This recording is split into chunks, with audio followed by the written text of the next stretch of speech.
symbol of, it's for throwing out the opening pitch. Essentially what we're going to do is throw a lot of banana peels around Chicago and have the machine stumble. And when it stumbles, and it gets into a policy of overkill, and it starts to devour itself.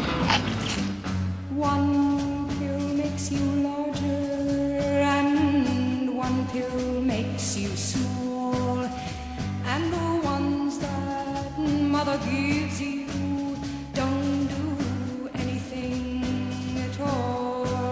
Go ask Alice when she's 10 feet tall. Revolution is an important word in American culture and history. Without revolution, the United States would never have been formed, travel would still be by horse and carriage, and women would not be allowed to wear pants. Every great era is marked with revolution, whether it be cultural or political, and in the late 1960s, revolution meant both. There was a lot going on.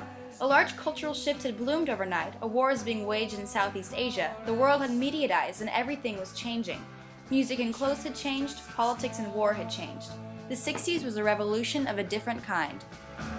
When men on the chessboard get up and tell you where to go, and you just had some kind of mushroom, and your mind is moving low.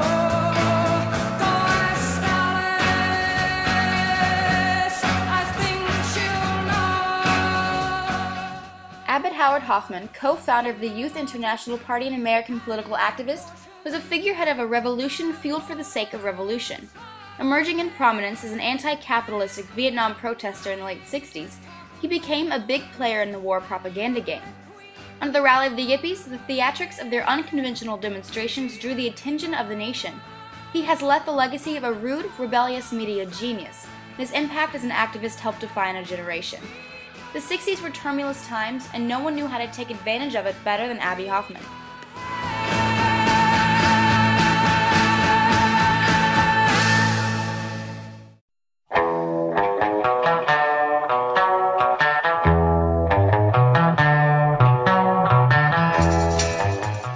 Born in Worcester, Massachusetts, Hoffman was raised by his biological parents, John Hoffman and Florence Schanberg.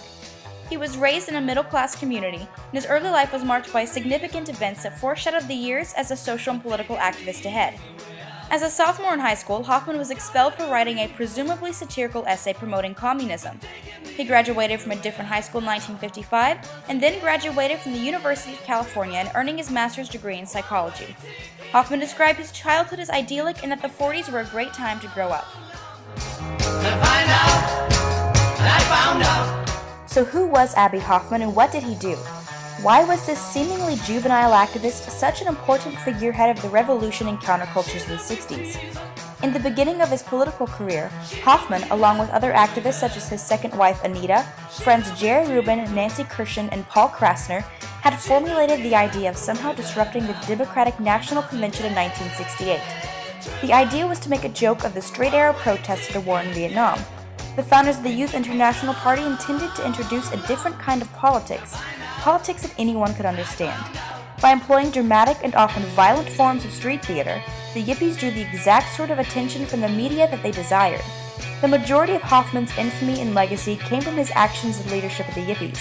However, Hoffman's political reach and influence stretched much further than the incident at the National Democratic Convention of 1968. It's all conceived as a total theater, with everyone becoming an actor. The Democrats.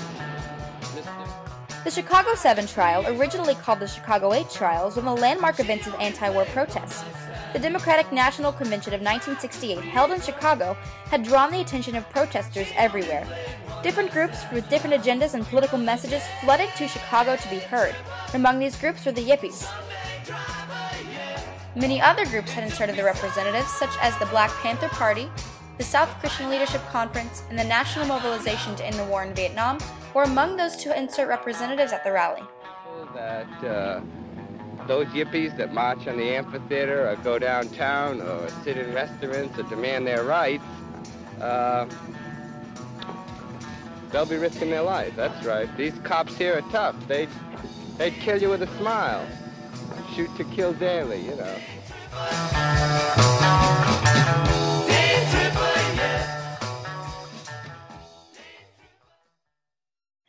Preparation for their protest had the Yippies calling for a festival of youth, music, and theater. They released this statement, calling for a great display of hippie culture and rebellious behavior to be exploited at the Democratic Convention, which they had dubbed the Death Convention. The humor and absurdity of their statement gives example to how such tactics appeal to the youth and culture of the hippie population. I'm not worried about Chicago at all, of course not. Never worry, only mothers worry.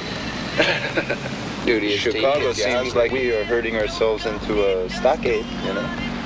I mean, we're getting ourselves all together where they can surround us. See, what the Democratic Party, look at their theater, right? International Amphitheater. Have you ever been down there? Have you been to Chicago? Well, it's out of sight. It's right in the stockyards.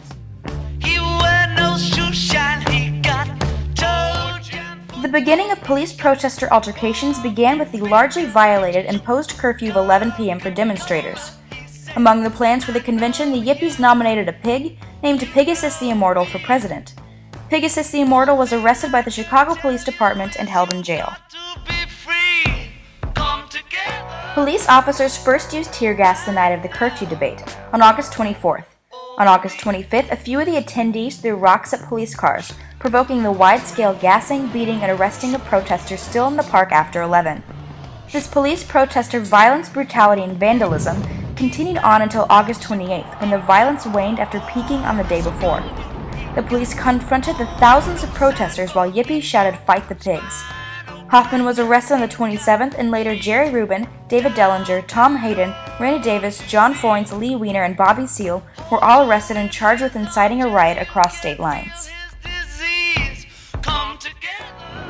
We feel that there's a great conspiracy to try and put a few of us in prison for 10 years in order to set an example to the protest movement in this country. It's an absolute ridiculous strategy, as they'll see in Chicago. After the conclusion of a long and eventful trial, in 1970 the judge had ruled 5 members of the Chicago 7 to be guilty and would each serve in prison for 5 years. In 1972, however, the 7th Circuit Court of Appeals had removed all charges due to the FBI bugging the room of the defense attorney with the compliance of the judge. The outcome of the trial resulted in even larger Yippie fame, although the events surrounding the Democratic Convention of 1968 remains to be the icon and peak of Yippie activity. Yippie antics and actions, as mentioned before, were strange and unconventional and usually served to anger the masses. However, most demonstrations always heeded a political or social point. For example, Hoffman, Rubin, and other Yippie protesters marched to the Pentagon where they attempted to exorcise the building of evil and levitate it. This plan involved Tibetan chants, the Pentagon glowing orange, and the immediate halt of the war in Vietnam. Well, you know.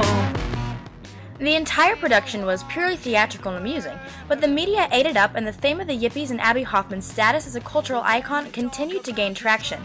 Another prime example of Yippie pranking was the March to the Stock Exchange on Wall Street, where Hoffman and the Yippies threw dollar bills onto the trading floor from the viewer gallery, where the traders went wild trying to fight over the money. 3 months later, a $20,000 glass ceiling was installed over the visitors' viewing. The aftermath of Yippie protests included the mediatized approach to fame, which was the beginning of a change in the status quo of the youth, and Hoffman was on top of it. He'd become more than a conservative target. Beginning with his incline to fame, the FBI had begun to keep tabs on Hoffman. In 1973, he was arrested and given drug charges. However, he never stopped insisting that the drugs were planted by the police. Facing serious jail time, Hoffman underwent extensive facial surgery and then went underground. For the first time in years, he left the spotlight.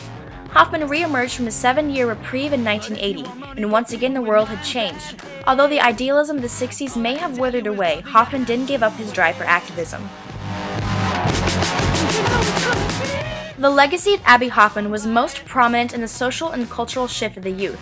Hoffman and the Yippies never made a political point without style, and it has been said that this outlandish style of protesting had set the stage for other movements, such as the women's art movement of the 1970s and the AIDS coalition to unleash power of the 80s and 90s. Most importantly, Hoffman's leadership at the Yippies led his legacy as a face for rebellion of the youth.